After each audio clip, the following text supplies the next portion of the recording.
Hello and welcome back to In Stitches with Jackie.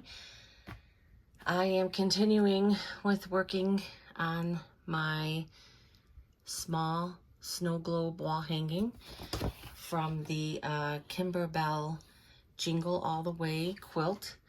So this is the quilt I'm actually working on also, but wanted to do the smaller projects. I'm going to try to make that little pillow. Starting out right now with the wall hanging, and then there are some other really cute little table runner. Lots of cute projects with this. It says 4 bonus projects, which that's what that is. This one's a little more involved, it looks like. So I did the previous videos where I actually stitched this block, or I embroidered this block on video. And then I just finished with my flying geese, and I got those sewed in my last video. And today I'm going to work on the borders. I decided to go with the same green. I really love this fabric. Now the borders are to be cut 2.5 wide by obviously the length of the project, and then across the top is going to be a small piece.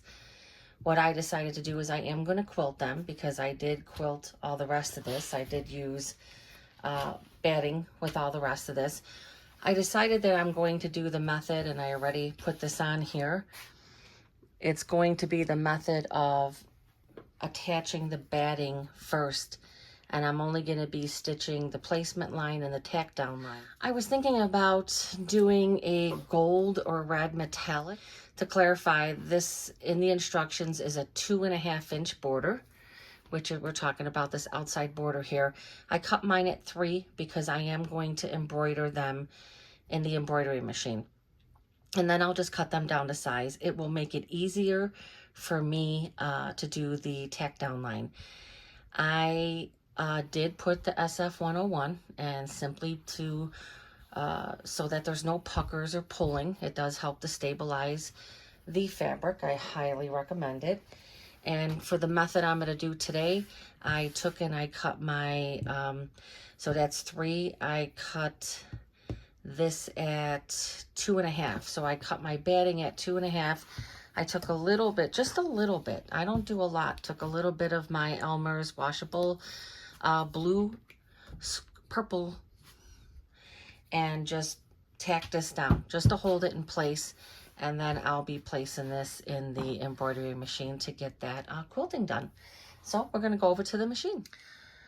Okay, so you can see I do have the embroidery designs on here. Again, this is a Kimberbell border, Christmas border design that can be purchased on Kimberbell's website. And I just duplicated. I didn't really want to go through that because I realized not everybody has this machine. It's not going to be the same for everybody. So all I did was bring up the one, and then I duplicated to make 3 of them. So it's showing that it's just going to start with the first one because I was unable to combine this. If I wanted to combine these to where I wanted each placement stitch to stitch and then each tack down, I could do that simply in my embroidery software, which I have in Brilliance. I could do that, but that's also time consuming.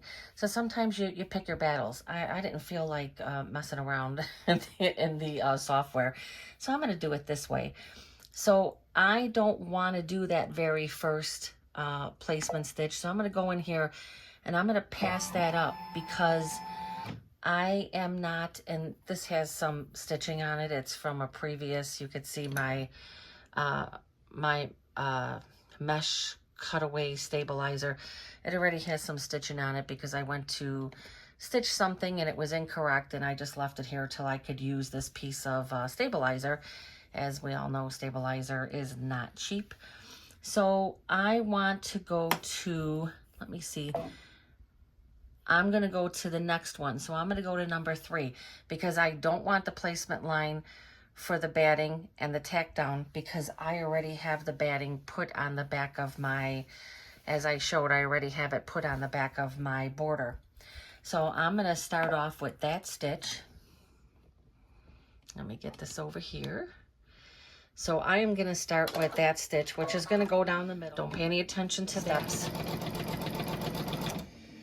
right, so you can see I did this. I left about a 1/4 inch at the top. And so when I line this up, that's exactly what I'm gonna do. I'm gonna take this, let me slide this off a little bit. I'm gonna take that batting and I'm gonna line that up right at the top of that line. And then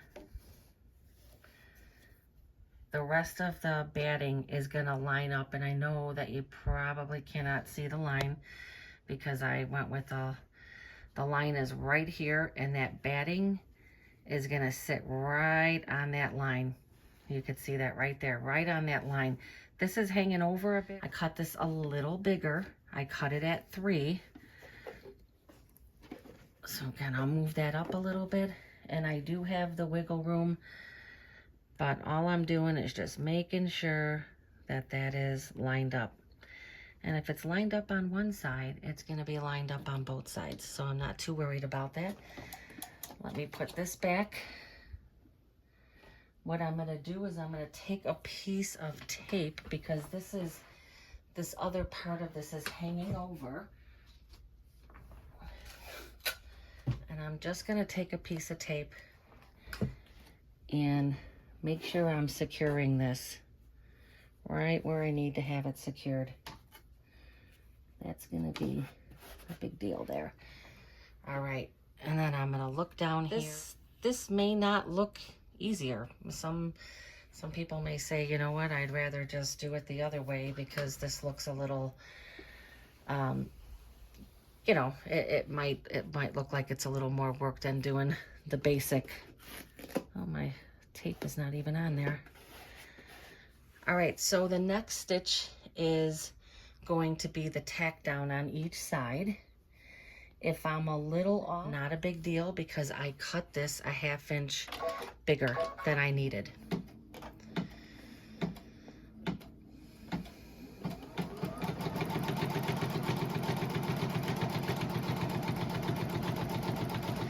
Looking pretty even.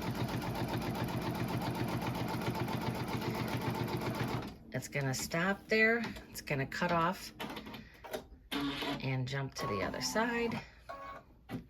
And see, if I didn't cut that an inch bigger, it would just be big enough. And sometimes that, to me, I'd rather just cut it a little bigger. Now you can see I have more on this end, but I'm only worried about that middle part anyway.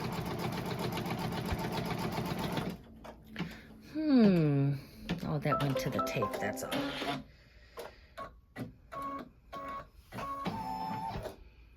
All right, and the border design I picked was these holly and berries.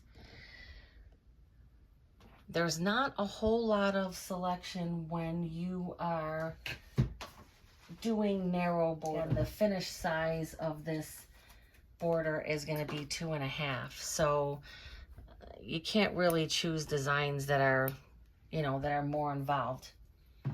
All right, I'm going to stitch this down the middle. Again, I'm using a color thread that is pretty much gonna blend in, if you can see that. And it's gonna do this nice berry design. It's not gonna really be anything that's gonna be seen. It's just going to be the texture.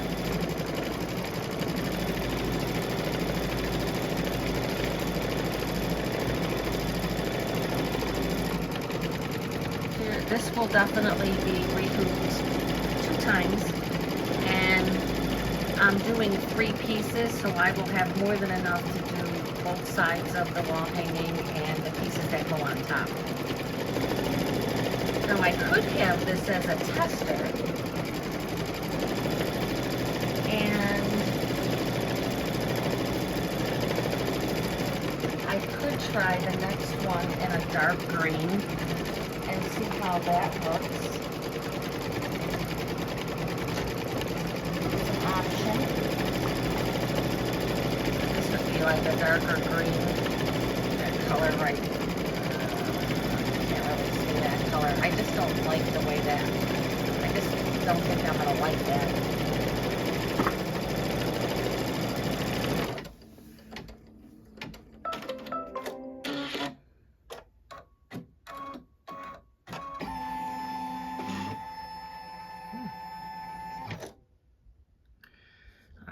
So you see how you can see the texture of it, but you can't really see this. Again, I could attempt to stitch this in a color that will be seen more.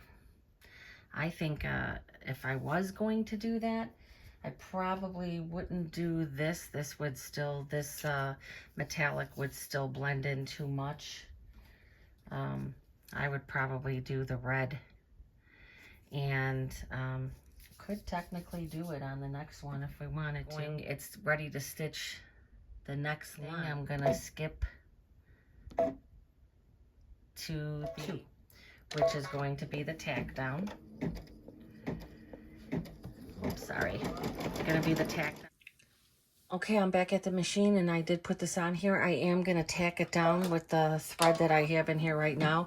I definitely would not waste any metallic with tacking down, but I will definitely gonna do that next stitch with the metallic. Why not?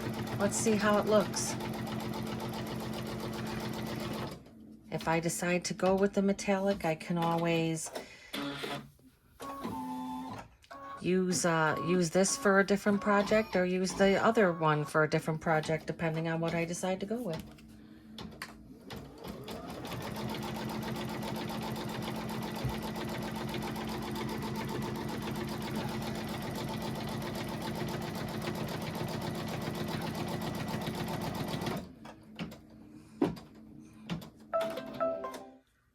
I think I have said this before, but whenever you're using a metallic, you really shouldn't use your threader. I have heard that from multiple sources. I think I mentioned this on a previous video. There are people who say that it can mess up your threader. And so anytime I'm using a specialty thread, I do not use the threader. I just manually thread it. All right, so I'm gonna see what the speed of my machine is. It's at 900, so I'm gonna slow it down to 700. With metallics, you probably don't want to have your machine going super fast. So let's see how this is gonna go. Now there is a chance that this particular metallic, and you can't see it on here though, it's behaving very well. Sometimes you put a metallic on and it starts to unravel, and in that case you would have to use a little net. So this particular, which would be a nice color, it was unraveling a lot, so I did have to put a net on there. So when I use this metallic, I do not even attempt it without the netting. When I put this one on my machine, the whole thing was just unraveling everywhere. So sometimes the metallics can behave that way, and the nets do make a big difference. All right, I think I've stalled enough on this. Let's get it going. I love using metallics, especially for Christmas things. Now while I'm stitching, I'm really paying attention to what it's doing on the top here, making sure that it's not looping. The one thing metallics will do sometimes is if they roll off too fast, they'll start the loop. And if they loop, they're gonna get caught up and it's gonna break on you. So far, so good.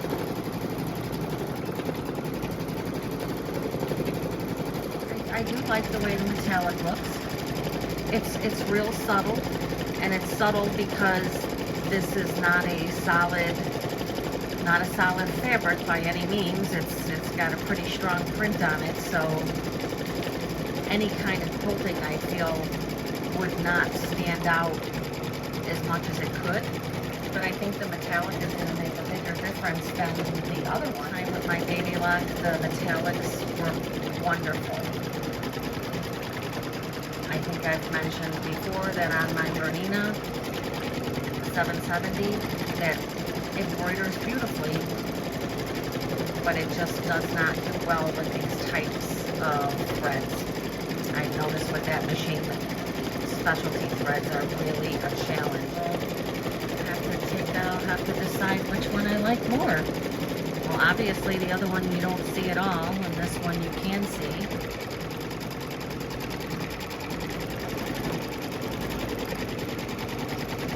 I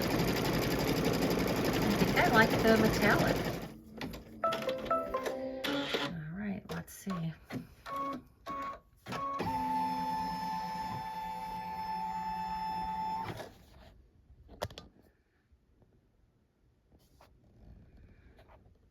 You can't see because of the lighting.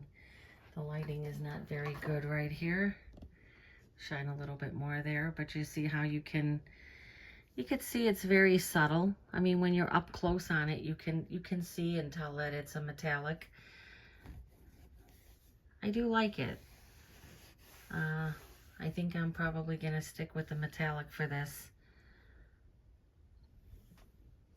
All right, I'm gonna go ahead and I'm gonna do the last one. I'll get this finished up, and then I'll be at the sewing machine putting these borders on. Trying really hard to get through some of these easier Christmas projects. So I am still working on my small snow globe wall hanging, and I did quilt. I did with some metallic thread there. Kind of cute. It's just what holly leaves and berries for the border. And I normally would put the borders down the side and then on the top, but I just had enough to put the border on the top first and then the sides. So that's why I'm going to do it that way. Normally I would do one side, the other side, and then the border across the top. So I'm going to go ahead and put my borders on. I'll start this off slow, and then I'm going to go ahead and go into time lapse. Okay, I'm going to go ahead and get started. These pieces are just slightly bigger. I'm going to trim it up when I am done sewing it on. I do have my 1/4 inch foot on, and I have it at a 2.5 inch stitch length, and I am going to increase this to maybe I'll do a 2.75. Make sure I have my digital feed down for sure with this machine. And I'm going to go ahead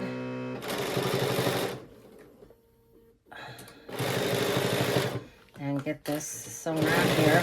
It's a little bit thicker because I cut them 3 and I decided to leave them that length. And the reason being is this project is so narrow that I felt like the 3-inch borders instead of 2.5 were going to be the better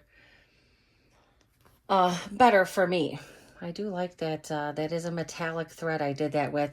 And also, I think earlier I stated that it was a 2.5 inch border and I cut them 1 inch bigger, but I didn't. It was 2.5 and I cut them at 3, so it was only a 1/2 inch. Again, I'm going to do on both sides, and then I'm going to trim up the sides. I'll get this on, and then we're going to move into a faster mode to get both of the sides done. Very, very cute project. I would make this again for sure. Time is definitely not on my side, so I'm trying to get through some of these projects as fast as I can. I definitely started my holiday sewing a lot earlier this year. Oh, I have that upside down. So there you go. Look at that metallic. I don't know if you can see in the camera, but it really does give a nice little touch there. Okay, I'm going to press it and trim my sides up, and I am going to put this in time lapse for just to keep this video at a reasonable length of time, because I also want to put the back and get the binding done. Okay, I have the top and the bottom border on. Now I'm going to put the side borders on now, and I'm going to speed the camera up for that.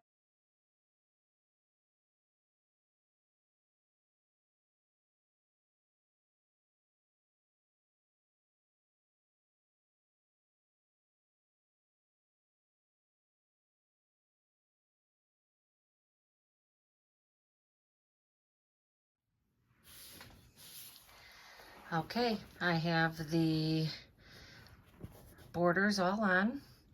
You can see I did the holly leaves and berries with the metallic thread. really a cute project. So the final size, and I did do my borders a little bigger. It's 11 wide by 27 exactly. So the finished size is 11 wide by 27 long. I am going to put a backing on this and another piece of batting. And the reason why I'm going to do that is going to help this lay much nicer. If you're hanging it as a wall hanging, even though there's batting and stuff in here, it's still a little flimsy. So in order for it to lay a little better, I am going to put batting and backing. What I'm going to do is I'm just going to stitch in the ditch like I normally would. I'm not going to stitch through these. I'm just going to stitch all the way in the ditch. And then I think I'm going to do a red binding.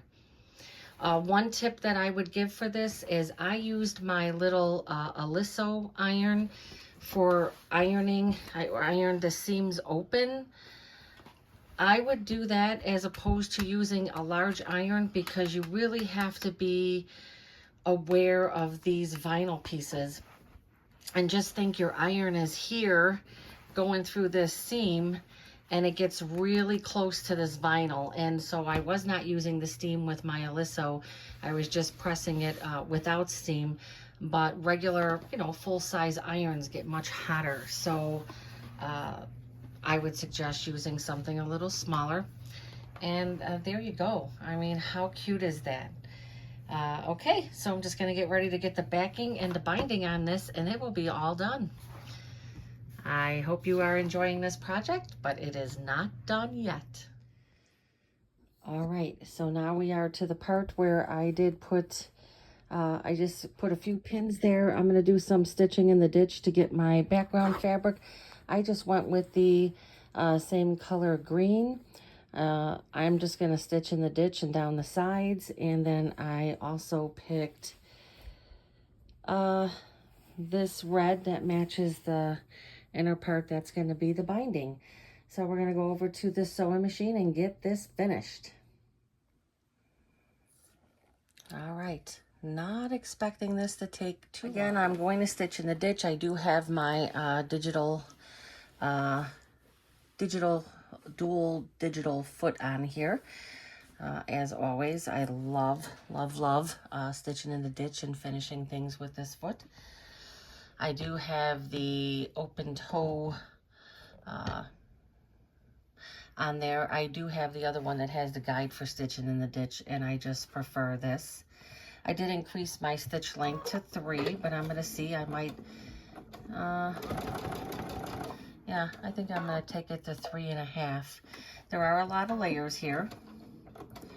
I just have my regular bobbin thread. I did not wind a bobbin with this because it's a light thread that I have on the bottom. And I'm again just stitching in the ditch. I'm going to try to stay to the green side because I am using green thread.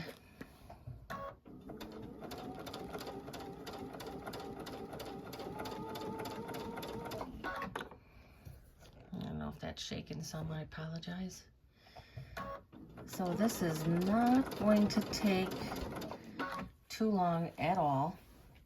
I'm kind of thinking I was going to go straight down, but might as well go this way. I'm going to take some of these pins out already. I stated before I am not going to do any stitching, any additional stitching inside my flying geese because they just don't need it. I mean, it might pop a little bit, but I'm okay with that. This is some of my favorite thing to do at the sewing machine. Just do some nice stitching in the ditch, nice finishing. And this is a nice small project, so it ain't gonna take that long. This really came out nice. I think I'm going to gift this to my daughter. I do want to make the pillow. I'm avoiding making more globes, and I may or may not have the time to do it, but I thought, how cute would it be to make the pillow? I would put the beads in there, and for the, you know, for the grandkids to be able to shake the pillow, of course with supervision. I don't trust anything, any kind of, these are I'm not too concerned about, but if the 12 gauge vinyl is pretty thick and I think pretty safe, but I think anytime you have something like this, you know, little ones need to be watched with it, of course, because if there's a way to get those out of there, they will figure it out. But it's pretty secure, and the stitching around it is pretty secure. Let me see, I might have went a little on the white with that green, but that's okay.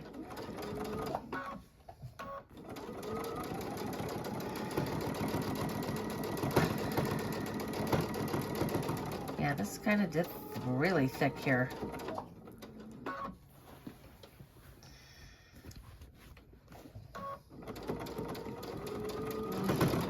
Yeah, this is really thick in this area here.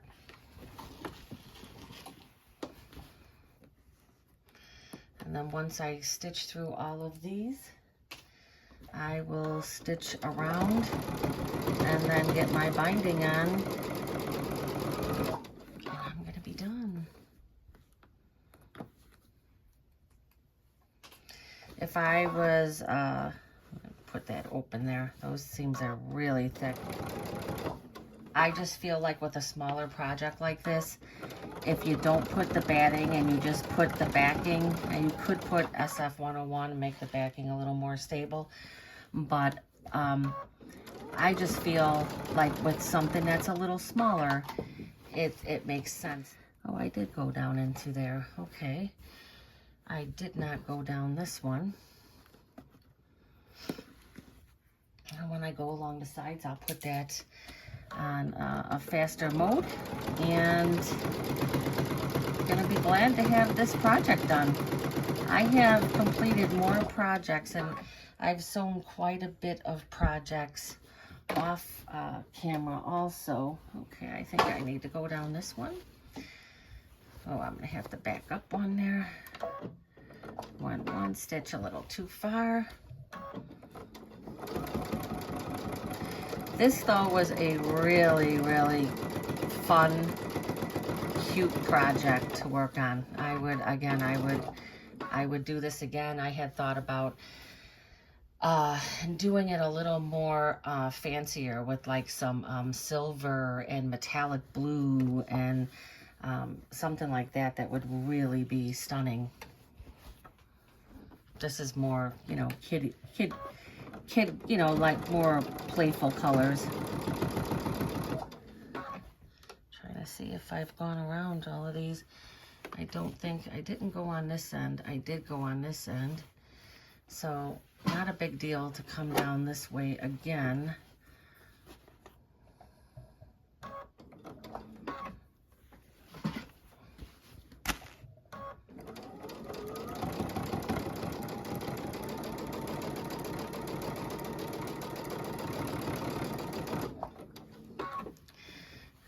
Go down here and across the top, and that will be it. And then I'm just gonna stitch about 1/8 of an inch here, and again I'll do that on a faster mode so it doesn't take up much more time. And this project, as I've said again, is going to be done. I have some really, really fun projects planned. Yep, I have to do that one, and then this part.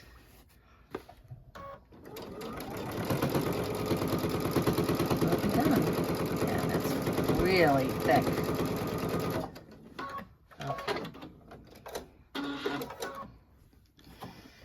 All right, so I got done with all my stitching in the ditch. I'm going to check on the back, and yes, you could see where everything has been stitched. And now I'm just going to go around and get these borders in place, and I'll be back with that.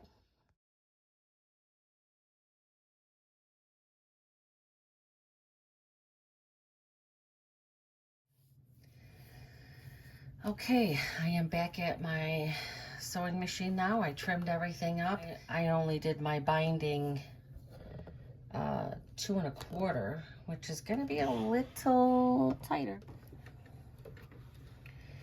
Alrighty. Doesn't go through there. Okay.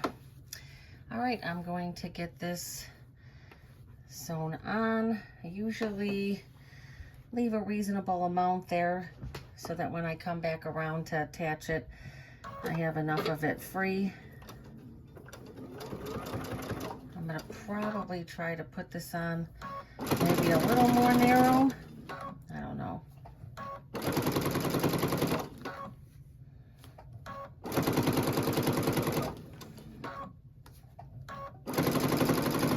I prefer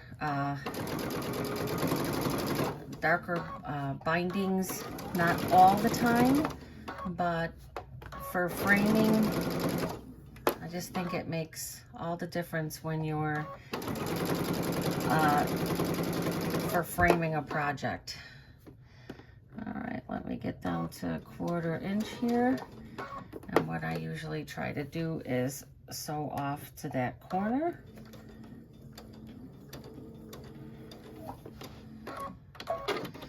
I know I've seen some recent techniques where you don't have to tie off, but it's kind of what I'm used to doing.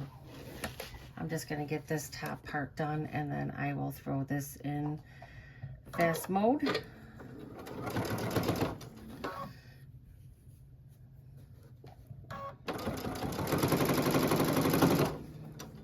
Yeah. Really a fast project. Get more motivated and getting in my sewing room more and trying to not let all the projects overwhelm me. I think I need one more there. And now sew off through the corner.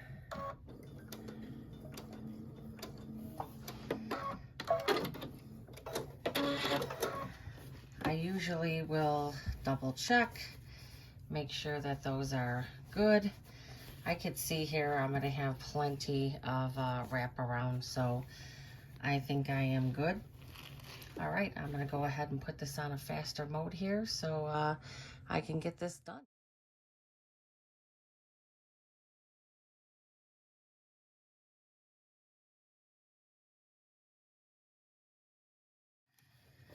Okay, now I'm getting to the part where I have to go and cut, measure, get my attachment, and we're almost there. I'll be right back.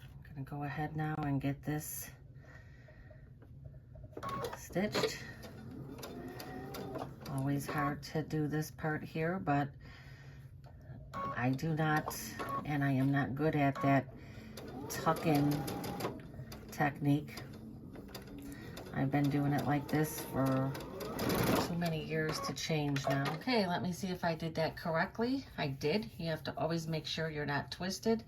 I'm gonna go and get this cut and pressed, and I will be back.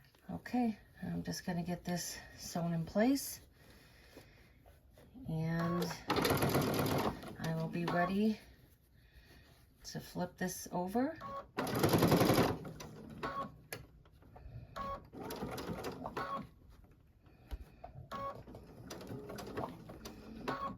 Way to try to ward that off is to just take a couple stitches, kind of feed it in there. Let me see how that's gonna look. Yeah, that will be fine. There is kind of a little bit of a pucker in here, and with the way the fabric is, you're not gonna really see that too much, but I'm gonna take that little stitch out and I will come back when I've got this ready to stitch down. Okay. And just to show what I tend to do, especially when I'm going to be stitching this blindly, right? I'm going to be stitching in the ditch on the front part here, but not really sure what I'm going to catch on the back. So I try to pin it, get everything nice and even. It doesn't guarantee that I'm not going to have inconsistencies on the back there, but it does come out a lot better than when I didn't used to put the clips on there. And then as I'm working my way down, I'll just continue to do the same thing. So I am going to get started And after I get a little bit down, I actually have to change back to my stitch in a ditch, my open toe foot. I'm going to put my open toe foot on here. Stitch right into the ditch there. This is totally fine for, wall hangings or basic lap quilts. As far as I'm concerned, if you don't have it, if you're not putting your quilt or whatnot in a show, it doesn't really matter. I always love stitching on the front and rolling to the back, but I did recently get a binding foot for the baby lock, and it actually works really well. So I may try to do some more of my bindings from the back and rolling it to the front. So I'm going to go all the way around. I'm going to, got a nice little corner here. I usually go up 2. Sometimes take a little stitch back and then turn. A good rule of thumb also is to check, and I could see that I am, I'm hitting all my, I'm hitting everything on the back there. So I am going to go ahead and put this on fast mode and get this done.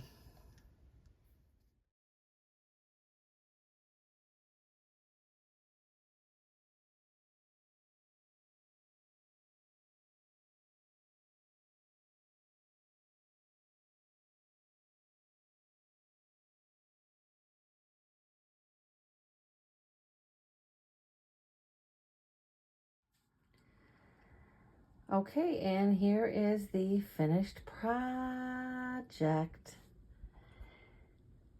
Came out really nice. The back stitched up very well too.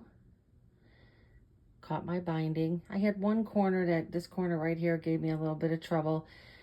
The one thing to be cautious of is the corners do get kind of thick because, again, there's a couple layers of batting and the stabilizer and corners. Sometimes you have to trim up the corners some, and I did do that.